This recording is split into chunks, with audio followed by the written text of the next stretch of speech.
Hi everyone, welcome to My Green Closet. So I just got back from New York City and had such an inspiring trip that I can't wait to share with you. I got to check out some cool eco brands, some interesting circularity initiatives, and meet some green entrepreneurs. So let's jump right into it.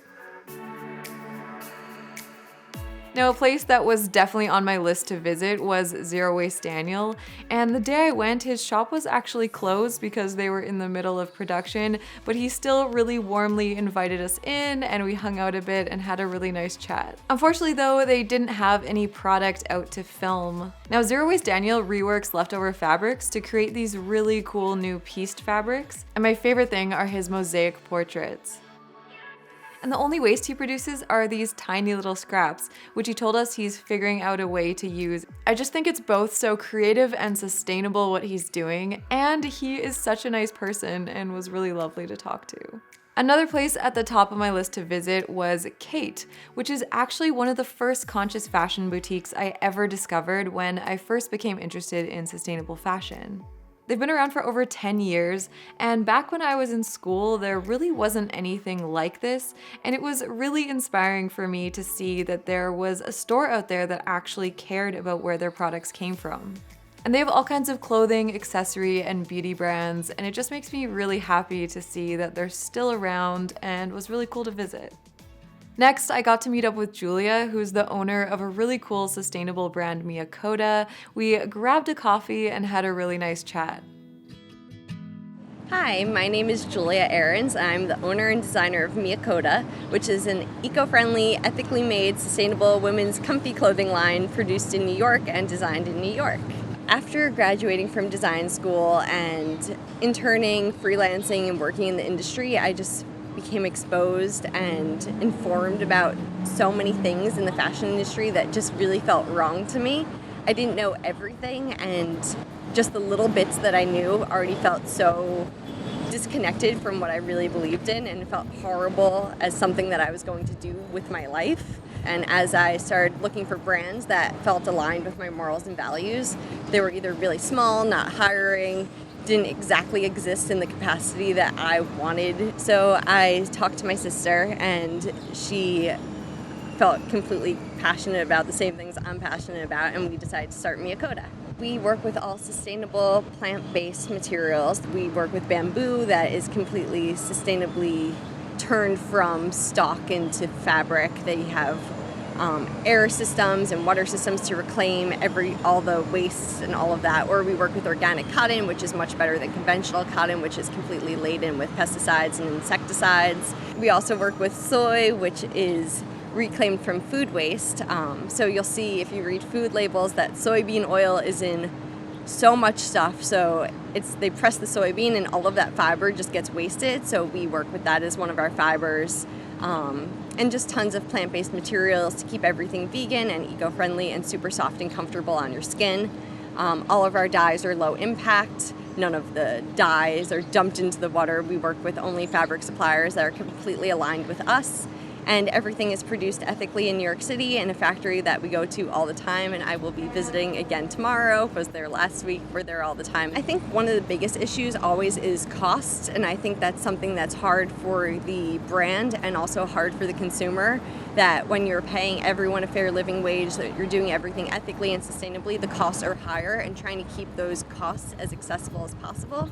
It's definitely a struggle, and something that we decide to cut our profit on our end to keep prices down. The traditional fashion markup is always like if something costs $5 to make, which would not be ethical, wholesale it for 10 and then retail it for 20. So we will cut the last markup, making prices more accessible for the consumer, because it's difficult, and we want it to be something that's an option for people.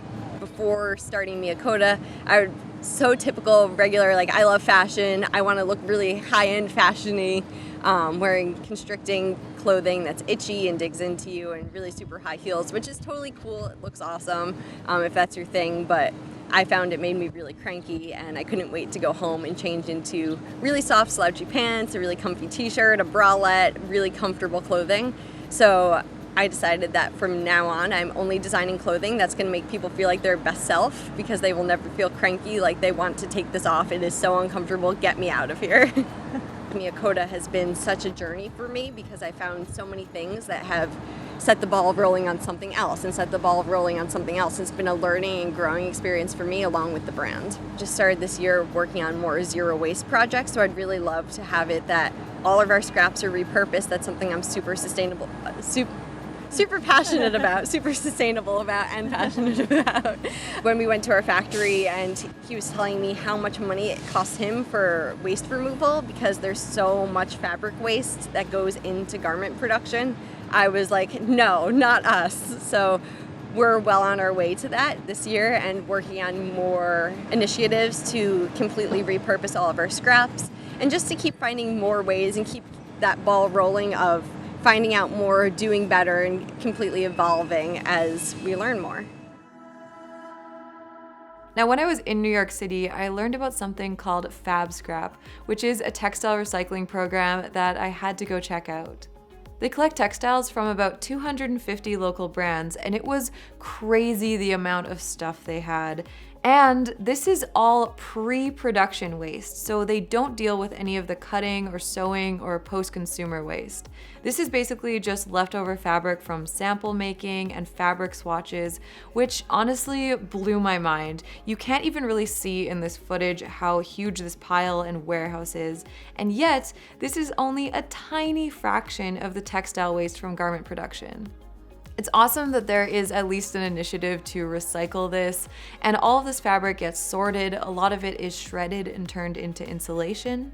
And anything over 1 meter and roll ends, they sell to small brands. Zero Waste Daniel gets fabric from them, and a lot of crafters and sewers will use their fabric.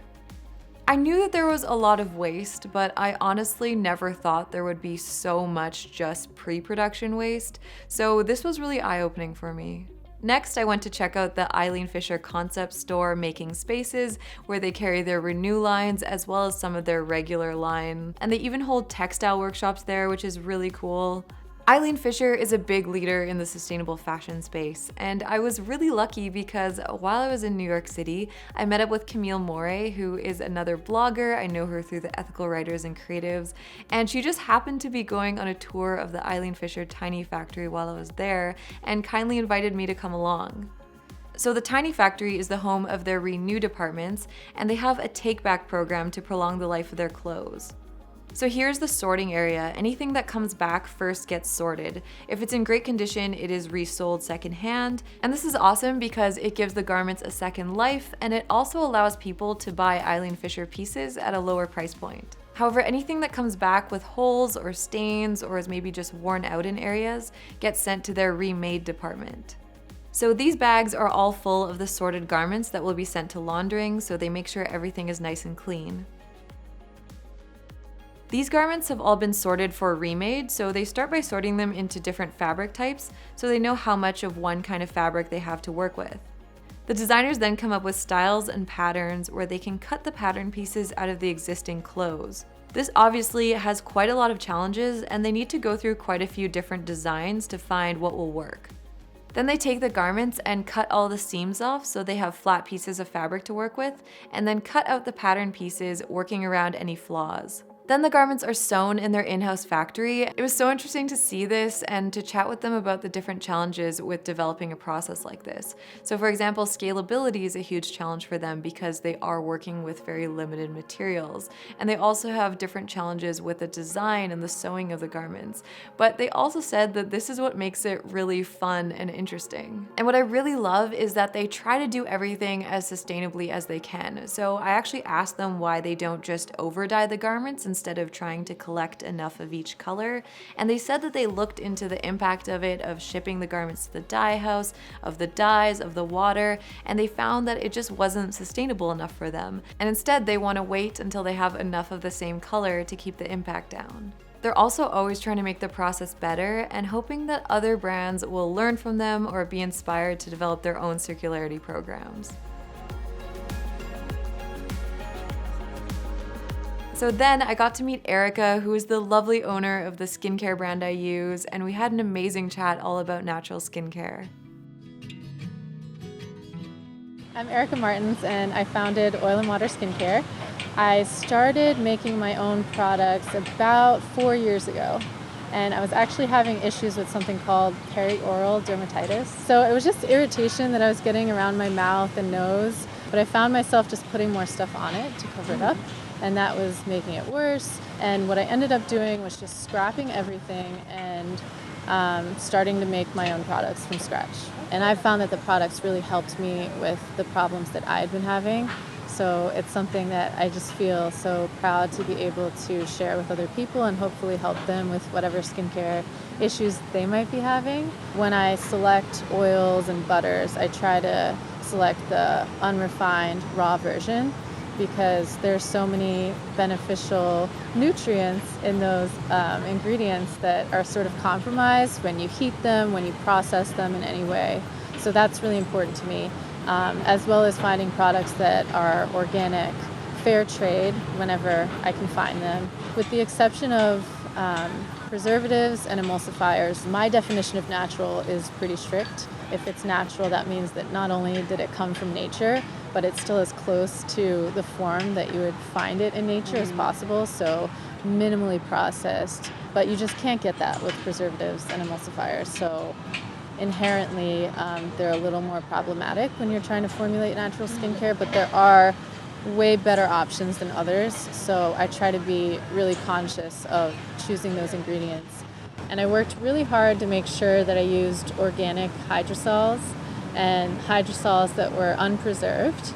The key one was witch hazel because there's so much witch hazel sold that has a lot of alcohol in it, for example, which acts as a preservative, but it can be super drying. The rose hydrosol and witch hazel that we use in this, I sourced from a little farm that distills them themselves, and they send them to me unpreserved. They're completely organic, no alcohol. At that point, that's when I formulate it and add in a preservative because this is one product that, like I said, requires the preservative because it has water in it. So this is our emulsifying balm. It's really great for removing eye makeup, and that's actually why I formulated it, because I was using all these natural products, but I was still using some normal eye makeup remover that probably didn't have the best ingredients in it, and just rinse it off with only water. Whereas if you were using an oil-based cleanser without an emulsifier, it might leave your skin feeling a little bit oily. It might leave a little bit of that oily residue. I love this mask.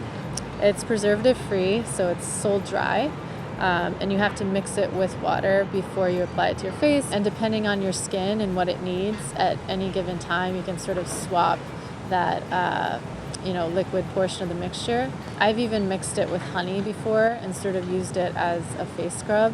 Anything that's multi-purpose I love because it just means you have to buy less stuff, which I'm all about. One is the sea clay soap, and it smells amazing. It kind of smells like a spa to me, which is what I wanted to create.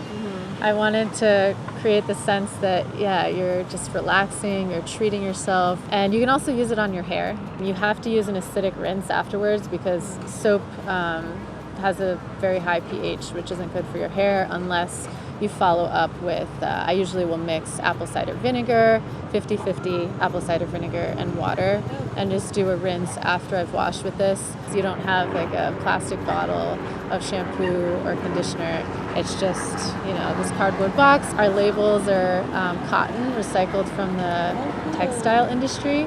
So everything's recyclable, compostable. There's actually no glue in these boxes. I worked really hard to make sure that it was glue-free. So I was already interested in it, but I'll be the first to admit that I think there were a lot of aspects of sustainability that I was a little ignorant about. It was something that I cared about when, for example, I made decisions about packaging and labels. I knew that I wanted glass packaging. I had to make a pretty tough call to use paper labels versus plastic labels. They're not oil resistant. You're having to be a little more careful with how you handle the labels if you want them to still look super clean and pristine and beautiful.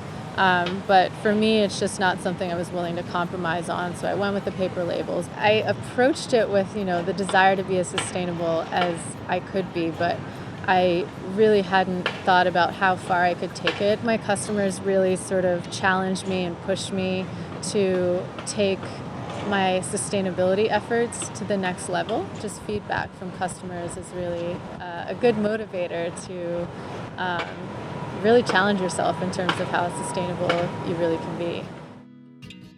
I had such amazing conversations with both Erica and Julia. I had to keep them short for this video, but if you are one of my supporters on Patreon, you can watch the full interviews over there. I also had the chance to meet up with a few other sustainable bloggers, which I didn't film, but it was just really nice to meet and chat with other people in this space.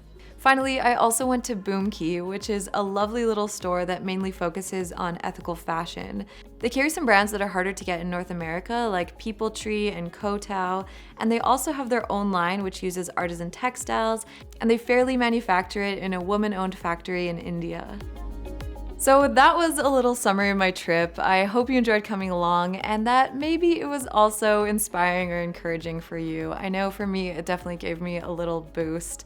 I think with fashion and talking about all the issues, there's a lot of negativity and a lot of things that can be really frustrating and overwhelming. So I like to remind myself of the positive stuff that's happening and the people that are trying to do things better and are pushing for change. So anyways, thank you for watching and thank you so much to those of you supporting me on Patreon. If you are a supporter on Patreon, be sure to check out the extended interviews and I will see you guys in the next one.